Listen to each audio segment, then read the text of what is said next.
Hello दोस्तों, आप कैसे हो। आई होप आप अच्छे होंगे, सुखी होंगे। मैं सुना रही हूँ एक स्टोरी। ऐसा पोता सभी दादा दादी को मिले। किसी गांव में एक बूढ़ा व्यक्ति अपने बेटे और बहू के साथ रहता था। परिवार सुखी संपन्न था, किसी तरह की कोई परेशानी नहीं थी। बूढ़ा बाप, जो किसी समय अच्छा खासा नौजवान था, आज बुढ़ापे से हार गया था। चलते समय लड़खड़ाता था, लाठी की जरूरत पड़ने लगी। चेहरा झुर्रियों से भर चुका था, बस अपना जीवन किसी तरह व्यतीत कर रहा था। घर में एक चीज़ अच्छी थी कि शाम को खाना खाते समय पूरा परिवार एक साथ टेबल पर बैठकर खाना खाता था। एक दिन ऐसे ही शाम को जब सारे लोग खाना खाने बैठे, बेटा ऑफिस से आया था। भूख ज़्यादा थी, सो जल्दी से खाना खाने बैठ गया और साथ में बहू और उसका एक बेटा भी खाने लगे। बूढ़े बूढ़े हाथ जैसे ही थाली उठाने को हुए, थाली हाथ से छिटक गई। थोड़ी दाल टेबल पर गिर गई। बहू बेटे ने घृणा दृष्टि से पिता की ओर देखा और फिर से अपना खाने में लग गए। बूढ़े पिता ने जैसे ही अपने हिलते हाथों से खाना शुरू किया तो खाना कभी कपड़ों पर गिरता, कभी जमीन पर। बहू चिढ़ते हुए कहा, हे राम, कितनी गंदी तरह से खाते हैं। मन करता है इनकी थाली किसी अलग कोने में लगा देते हैं।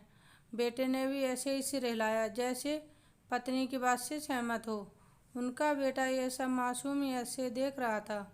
अगले दिन पिता की थाली उस टेबल से हटाकर एक कोने में लगा दी गई। पिता की डबडबाती आंखें ये सब देखते हुए भी कुछ नहीं बोल पा रही थी। बूढ़ा पिता रोज की तरह खाना खाने लगा। खाना कभी इधर गिरता, कभी उधर। छोटा बच्चा अपना खाना छोड़कर लगातार अपने दादा की तरफ देख रहा था। माँ ने पूछा, क्या हुआ बेटे, तुम दादा की तरफ क्यों देख रहे हो और खाना क्यों नहीं खा रहे। बच्चा बड़ी मासूमियत से बोला, माँ, मैं सीख रहा हूँ कि वृद्धों के साथ कैसा व्यवहार करना चाहिए। जब मैं बड़ा हो जाऊँगा और आप लोग बूढ़े हो जाओगे तो मैं भी आपको इसी तरह कोने में खाना खिलाया करूँगा। बच्चे के मुंह से ऐसा सुनते ही बेटे और बहू दोनों कांप उठे। शायद बच्चे की बात उनके मन में बैठ गई, क्योंकि बच्चा ने मासूमियत के साथ एक बहुत बड़ा सबक दोनों लोगों को सिखा दिया था।